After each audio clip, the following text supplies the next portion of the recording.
አርሰናል ከመቼውም ጊዜ በላይ የነ ኤቤሬቺዜን አስደናቂ ብቃት በዚህ ሰዓት ይፈልጋል። መድፈኞቹ አርሰናሎች በዚህ ዓመት 2 ዋንጫዎችን ለማሸነፍ የመጨረሻው ምዕራፍ ላይ ይገኛሉ። የፕሪሚየር ሊግ የደረጃ ሰንጠረዥ የመሪነት ቦታ ላይ ተቀምጠዋል። እንዲሁም ደግሞ በቻምፒየንስ ሊግ የግማሽ ፍጻሜ የደርሶ መልስ ጨዋታቸውን ከአትሌቲኮ ማድሪድ ጋር የሚያከናውን ይሆናል። ነገር ግን አርሰናል በተለይም ደግሞ እነዚህን ዋንጫዎች ለማሸነፍ የትላልቅ ተጫዋቾቹን ግላዊ አስገራሚ ብቃት በዚህ ሰዓት ማግኘት ይፈልጋል። ኤቤሬቺዜ በጥቂት ሳምንታት ውስጥ አስገራሚ ብቃቱን እያሳየ ይገኛል። ካይ ሃቨርትዝም በአርሰናል ጥሩ ጊዜን እያሳለፈ ነው። ቡካዮ ሳካ ወደ ሜዳ ተመልሷል። ኦደጋርድም የአርሰናልን የአማካይ ክፍል እየመራ ይገኛል። የእነዚህ ተጫዋቾች ወደ አርሰናል መመለስና የትልልቅ ተጫዋቾቹ ብቃት አርሰናልን ዋንጫ እንዲያሸንፍ እንደሚያደርገው በርካቶች የሚስማሙበት ጉዳይ ነው። ስለዚህም እነ ሳሊባ፣ እነ ማጋሌሽ፣ ዴክላን ራይስ፣ ዙብሜንዲ፣ ኤቤሬቺዜ እና ቡካዮ ሳካ እንዲሁም እነ ማርቲን ኦደጋርድ ትልቅ ብቃታቸውን ከዚህ በኋላ እንዴት ባለ መንገድ ሊያሳዩ ይችላሉ? የግል ብቃታቸውን የሚያሳዩ ተጫዋቾች ለአርሰናል ምን አይነት ጠቀሜታን ይሰጣሉ? አርቴታስ ይህንን እንዴት ባለ መንገድ ሊያቀናጁ ይችላል? የተጫዋቾችን ልምድ፣ የመሪነት ብቃትና ያላቸውን ፕራይም ብቃት እንዴት ሜዳ ላይ ሊያሳዩ ይችላሉ? እነዚህንና ሌሎች ጉዳዮችን እስከ ቪዲዮ መጨረሻ ድረስ ከኛ ጋር አብራችሁ ከቆያችሁ የምንነግራችሁ ይሆናል። ሰላም ጤና ይስጥልን። የተወደዳችሁና የተከበራችሁ ውድ የቻናላችን ተከታታዮች እንዴት ናችሁልን? እግዚአብሔር ይመስገን እኔ በጣም ደህና ነኝ። የምትገኙት አራዳ ሜዳ ኦፊሻል ዩቲዩብ ገጻችን ላይ ነው። ለቻናላችን አዲስ ሆናችሁ ቤተሰቦች እንኳን ደህና መጣችሁ። ቻናሉን ሰብስክራይብ ያላደረጋችሁም ቻናሉን ሰብስክራይብ በማድረግና የደወል ምልክቷን በመጫን የቻናላችን ቤተሰቦች እንድትሆኑ የአክብሮት ግብዣችን ነው። እንዲሁም ደግሞ ዩቲዩብ ፕሮግራሙን ቫይራል እንዲያወጣውና ለበርካታ ተመልካቾች እንዲያደርሰው የእናንተ በብዛት ላይክ ማድረግ እጅግ በጣም ያስፈልገናል። ስለዚህ ለእናንተ የ3 ሰከንድ ስራ ነው፣ አይከፈልበትም። ይሄ ቪዲዮ የመጣላችሁና የምትመለከቱት አድማጮቻችን ቪዲዮውን ስትጀምሩ ላይክ እያደረጋችሁ እንድትጀምሩ በአክብሮት ጠይቃለሁ። የአራዳ ሜዳ ኮሜንታተር ተስፋ ወርቅ ሉልሰገድ አብሬያችሁ ቆይታ አደርጋለሁ። ፈጣሪ ፈቅዶ በዚህኛው ፕሮግራማችን ላይ ዳግም ከእናንተ ጋር ተገናኘን። የአርሰናልን ተጫዋቾች ግላዊ ብቃት አስፈላጊነት በዚህኛው ፕሮግራማችን ላይ የምንመለከት ይሆናል። እንግዲህ ያው እግር ኳስ የቡድን ስፖርት ስለሆነ የተጫዋቾች የጋራ ብቃት ሜዳ ላይ የሚያሳዩት የቡድን ህብረት ቡድኑን ለውጤታማነትና ለዋንጫ ስኬት እንደሚያበቃ እርግጥም ነው። ቡድኑ አመቱን ሙሉ ምርጥ ፐርፎርማንስ ያሳያል ብለን ካልን የቡድኑ ኮሌክቲቭ ብቃት ከግብ ጠባቂ ጀምሮ የተከላካይ መስመር ተጫዋቾቹ፣ የአማካይ መስመር ተጫዋቾቹ ህብረት፣ የፊት መስመር ተጫዋቾቹ የሚያሳዩ ጥራት ነው አንድን ክለብ ሻምፒዮን የሚያደርገው። በተለይ ግን በዚች በመጨረሻዎቹ ሳምንታት ወቅት ላይ በተለይ እንደ አርሰናል ያለ ቡድን ደግሞ ወደ ዋንጫ ከተጠጋ ባለበት ወቅት ክለቦች ምን ይፈልጋሉ? የተጫዋቾችን ኢንዲቪዥዋል ብሪሊያንስ ግላዊ ብቃታቸውን በጣም ይፈልጋል። ለምሳሌ በጣም ትልልቅ ተጫዋቾች ለክለቦቻቸው ወይ ለሀገራቸው ውጤት ሲያስገኙ ዋንጫዎችን እንዲያገኙ ትልቅ እድል ሲፈጥሩ እናያለን። አርጀንቲና በ2022 የኳታር የዓለም ዋንጫን ስታሸንፍ የሊዮኔል ሜሲ ብቃት እጅግ ድንቅ ነበረ። የፍጻሜው ጨዋታ ላይ ፈረንሳይን ሲያሸንፉ አንሄል ዲ ማሪያ ምን አይነት ፐርፎርማንስ ነበር ያሳየው? የቡድኑ ግብ ጠባቂ ኤሚሊያኖ ማርቲኔዝ እንዴት አይነት ድንቅ ምሽትን ነበር ያሳለፈው? የዚህን የአርጀንቲና ብሔራዊ ቡድንን ስኬት ስናስብ የቡድኑ ብቃት እንዳለ ሆኖ በግል እየሳብን የምናወጣቸው ተጫዋቾች አሉ እና አሁን አርሰናልም በዚህ በመጨረሻዎቹ ሳምንታት የፕሪሚየር ሊግ የራን ኢን ፉክክሮችና በቻምፒየንስ ሊግ በሚያደርገው ጨዋታ ላይ የትልልቅ ተጫዋቾቹን ብቃት ይፈልጋል። አርሰናል ቅዳሜ ዕለት የሚያሳየን ይሄንኑ ነው። ቅዳሜ ዕለት አርሰናል ኒውካስል ዩናይትድን 1-0 ሲያሸንፍ ኤቤሬቺዜ ነበረ በዛ ጨዋታ ላይ ብቸኛዋን የማሸነፊያ ጎል ያስቆጠረው። አመቱን ሙሉ እንግዲህ ኤዜ ሲተች ቆይቷል። እንደ አርሰናል እንዴት ነው ይህን ተጫዋች ያስፈረመው?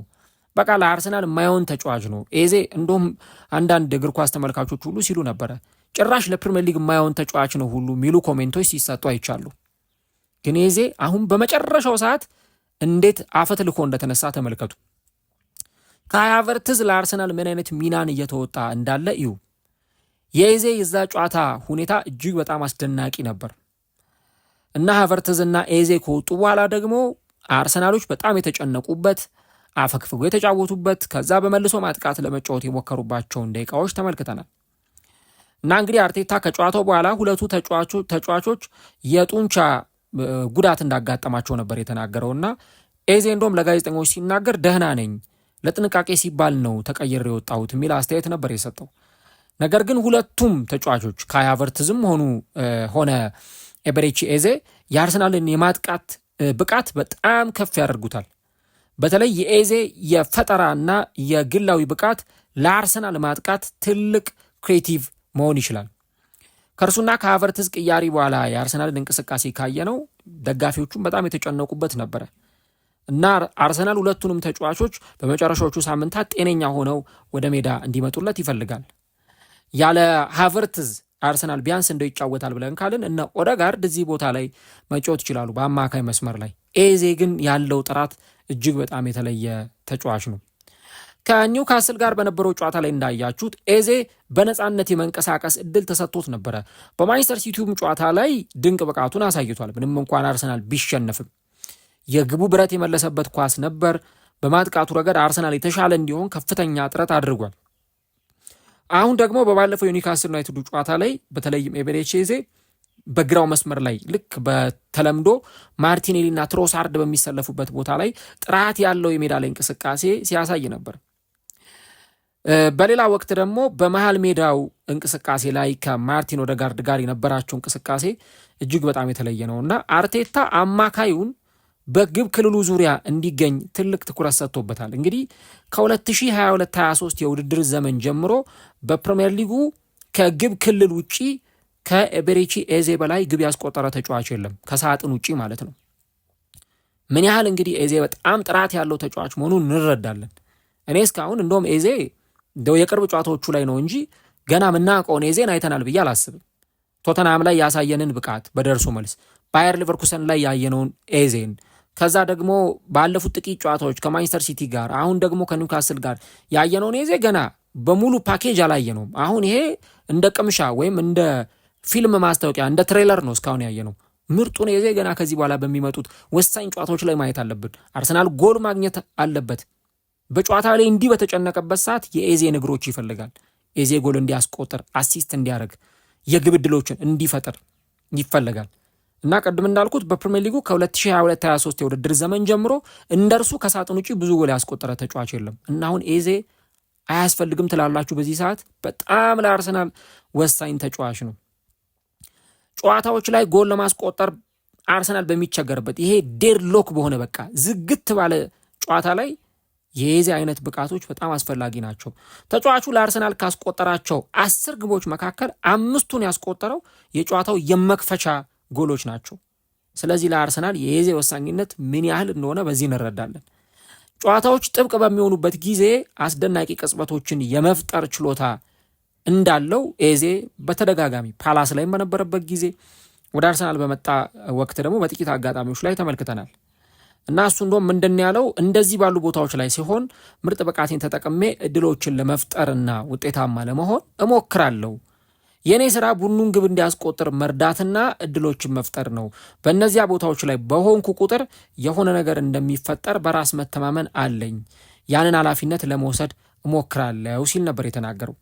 እንግዲህ በዛ ጨዋታ ላይ አርሰናል የፈጠረው የጎል ማግባት እድል ወይም ደግሞ ኤክስጂ 0.49 ነው። ያ ማለት አርሰናል አንድ ጎል እንኳን እንዲያስቆጥር አይጠበቅበትም ነበር። በጣም ደካማ የኤክስጂ ቁጥርን ያስመዘገበው ግን ጎሉን ያስቆጠረው ማን ነው? ኤዜ ነው። አርሰናል ጎል ለማስቆጠር በተቸገረበት ሰዓት ኤዜ ነው ከፊት ለፊት ቀድሞ የተገኘው። ኒውካስሎች በአንጻሩ 1.00 ኤክስፔክትድ ጎል ነበራቸውና አርሰናል ጎል ማስቆጠር በሚኖርበት ሰዓት እንዲህ ያሉ የተጫዋቾች ኳሊቲዎች ያስፈልጋሉ። ኤዜ ያስቆጠራትን ጎል በኤክስጂ መጠን ስንመለከታት 0.03 ነው። ያ ጎል በቃ የመቆጠር እድሉ በጣም ኢምንት ነበረ። አርሰናል ከሳምንታት በኋላ ወደ ሴት ፒስ ወደ ቆሙ ኳሶች አስቆጣሪነት ተመልሷል። በ3 ቅብብል ነው ያንን ጎል ያስቆጠሩት። ማድዌኬ የማዘን ምቱን መሬት ለመሬት ለሃቨርትዝ አቀበለው። ሃቨርትዝ ከሳጥን ውጪ ለቆመው ለኤቤሬቺ ኤዜ ያንን ኳስ ሰጠው። ኤዜ በአስደናቂ ሁኔታ ያንን ጎል ጨረሰው እና ያ ጎል ይቆጠራል የሚል እድሉ 0.03 ነበረ። ነገር ግን የጎሉ ጥራት ኤክስጂው የጎሉን ጥራት የሚገልጽ አይደለም። በዘንድሮ የውድድር ዘመን ኤዜ 7 የፕሪሚየር ሊግ ጎሎችን አስቆጥሯል። 7 ጊዜ ኳስና መረብን አገናኝቷል። እና ይህም ከተጠበቀው ኤክስጂ በላይ ነው። ዘንድሮ ኤዜ 4 ጎሎችን በፕሪሚየር ሊጉ ያስቆጥራል የሚል ኤክስጂ ነበር። አሁን ግን 7 ጎሎች ላይ ደርሷል። ቶተንሃም ላይ 3 ጎል አስቆጥሯል በመጀመሪያው ጨዋታ፣ ቀጥሎ 2 ጎል አስቆጥሯል። ክሪስታል ፓላስ ላይ ጎል አስቆጥሯል። እንደገና በዚህ ጨዋታ ላይም ጎል አስቆጥሯል። ቻምፒየንስ ሊግ ላይ ያስቆጠረውን ጎል ታስታውሳላችሁ። በካራቦ ካፕ ያስቆጠረው ጎል አለ ፖርትቬል ላይ፣ እንዲሁ ደግሞ በኤፍኤ ካፕም ጎል ያስቆጠረ ተጫዋች ነው። ከማንሲፊልድ ጋር በተደረገው ጨዋታ 10 ጎሎች ላይ የደረሰ ተጫዋች ነው። እንደውም አርቴታን እንደምታስታውሱት በአስተን ቪላ አርሰናል 2-1 በተሸነፈበት ጨዋታ ላይ የማቲካሽን ሩጫ መከተል አልቻለም በሚል ከዛ በኋላ በቀጣዮቹ 10 ጨዋታዎች በአንዱ ብቻ ነበር በቋሚነት የተሰለፈው። ኤዜ ላይ ሁሉ እምነት መጣል በጣም አስቸጋሪ ሆኖ ነበር እና አርቴታ ለዚህ እንደ ምክንያት የጠቀሰው ደግሞ ከገና በፊት የነበረውን የጨዋታ ብዛት ነው እና ኤዜ በድጋሚ ቦታውን ለማግኘት ብዙ መልፋት፣ ብዙ መጣር፣ አሰልጣኙን ለማሳመን ብዙ መድከም ነበረበት። አሁን ግን ያንን እድል አግኝቶ የራሱን ምርጥ ብቃቱን ማንነቱን እያሳየ ይገኛል እና አርሰናል በቻምፒየንስ ሊግ ከስፖርቲንግ ጋር ያለ ግብ ከማጠናቀቁ በፊት ያ ጨዋታ ከመደረጉ በፊት በአርሰናል ያለውን ጥብቅ የታክቲክ ዝርዝር አዳፕት ማድረግ ትልቁ ፈተና እንደነበር ሲገለጽ ነበር። በተለይ በክሪስታል ፓላስ በሚጫወትበት ወቅት በሮይ ሆድሰን እና ኦሊቨር ግላስነር ስር የታክቲክ መዋቅር ቢኖርም ያንን አካባቢ ኢንቫይሮንመንትን ስለሚለምደው ነፃ ሆኖ መጫወት ይቀለው ነበር። በፓላስ ቤት ብቸኛው የግብ ዕድል ይፈጠራል ብላችሁ የምታስቡት ተጫዋች ኤቤሬቺ ኤዜ ነው። ፓላስ ረጅሙን ደቂቃ ይከላከላል፣ ከዛ ግን በሆነ አጋጣሚ ነው ጎል ሊያስቆጥር የሚችለው። ለዛ ደግሞ ኤቤሬቺ ኤዜ ተጠቃሽ ነበረ። አሁን ግን ብዙ የማጥቃት አቅም ያላቸው ተጫዋቾች አሉ። ማርቲኔሊ፣ ትሮሳርድ፣ ኦደጋርድ፣ ራይስ፣ ዩኬሬስ፣ ሳካ፣ ማድዌኬ እንዲህ አይነት ተጫዋቾች አሉ እና ከነዚህ ጋር ተናቦ እንዲጫወት ደግሞ ይፈለጋል። በአርሰናል ደግሞ በተለይ ተቃራኒ ቡድኖች አፈግፍገው ወደ ራሳቸው ግብ ዘግተው በሚጫወቱበት ጊዜ የታክቲክ መመሪያዎች አሉና አርቴታ የሚመርጠው አጫዋወት ኤዜ አዳፕት የሚያደርገው ነው ወይ? ያንን የግብ ድሎች እንዲፈጠር የሚጠበቅበት ተጫዋች ሆኖ ሳለ አጫዋቱን አዳፕት እንዲያደርግ ይጠበቅበታል። የራሱን የጨዋታ ስታይል እንዴት ጠብቆ እንደሚቆይ ኤዜ በተጠየቀበት ሰዓት ይህንን ሁልጊዜ ማሰብ አለብህ፣ ካልተጠነቀቅ ካለ ማንነት ሊያወጣህ ይችላል። እኔ እዚህ የመጣሁት ባለኝ የጨዋታ ስታይል እንደሆነ አውቃለሁ፣ ያንን ጠብቄ ማቆየት ይኖርብኛል ብሏል። ኤዜ አክሎም የራሴን ማንነት ይዤ የክለቡን ታክቲካዊ ሀሳብ ማሟላት ስችል የዛኔ ምርጥ ጥምረት ይሆናል የሚል አስተያየት ሰጥቷል። ኤዜ ያለውን ኳሊቲ ማናችንም አንጠራጠርም። ኤዜ ወደ አርሰናል መጣ በተባለበት ሰዓት አርሰናሎች በጣም ደስታቸውን ሲገልጹ ሰለብሬት ሲያደርጉ ነበር። ለምን? ኤዜ ያለውን ጥራት ስለሚያውቁ ነው። በስብስብ ውስጥ ካሉ ተጫዋቾች ሁሉ ደግሞ ኤዜ ለየት ያለ የማጥቃት ካራክተር ያለው ተጫዋች ነው። ኳስ እግሩ ላይ የሚይዝ ሰንጣቂ ኳሶችን የሚያቀብል እና ደግሞ ምናልባት ኦደጋርድ ነው ብዙ ጊዜ ይህን ሲያደርግልና የምንችለው ከሳጥን ውጪ በደንብ መሞከር የሚችል ጎሎችን ማስቆጠር የሚችል አይነት ተጫዋች ነው። ከዚህ በተጨማሪ በአርሰናል አካዳሚ የነበረ ተጫዋችን ቢሆን እንደ ቡካዮ ሳካና እንደ ማይልስ ሉዊስ ስኬሊ ወይም እንደ ማክስ ዳውማን ከአካዳሚው በቀጥታ ያደገ አይደለም። ይልቁንም በአርሰናል የታዳጊ ቡድን ውስጥ ተጫዋቹ ሲጫወት ቆይቷል እና በእድሜው ትንሽ ከፍ ያለ ሲሆን በተለያዩ የአርሰናል ስብስቦች ውስጥ ከተሳተፈ በኋላ በ2017-18 በሊግ 2 ለሚገኘው ዊኮም ወንደረርስ በውሰት ውል ተሰጥቶ ነበረ። ኤዜ የአርሰናልን የ2006 የ2007 የውድድር ዘመንን ቪዲዮዎች በማህበራዊ ገጹ ላይ በተደጋጋሚ ጊዜ ሲያጋራም ይስተዋላል። በዚያ የውድድር ዘመን አርሰን ቬንገር ቡድኑን ከነ ፓትሪክ ቬራ እና ጊልቤርቶ ሲልቫ የአማካይ መስመር ጥምረት ወደ ሴስክ ፋብሪሃስ እና ቶማስ ሮሲስኪ አይነት የአማካይ መስመር ጥምረት ያመጡበት ወቅት ነበረ እና ከነዚያ ተጫዋቾቹ ውስጥ በተለይ ደግሞ ከቴሪ ኦንሪ ውጪ ፋብሪሃስ ሮቢን ቫን ፐርሲ እና አሌክዛንደር ሂሌብን እንደሚያደንቅ እንደሚወዳቸው ኤቤሬቺ ኤዜ ሲናገር ተስተውሏል።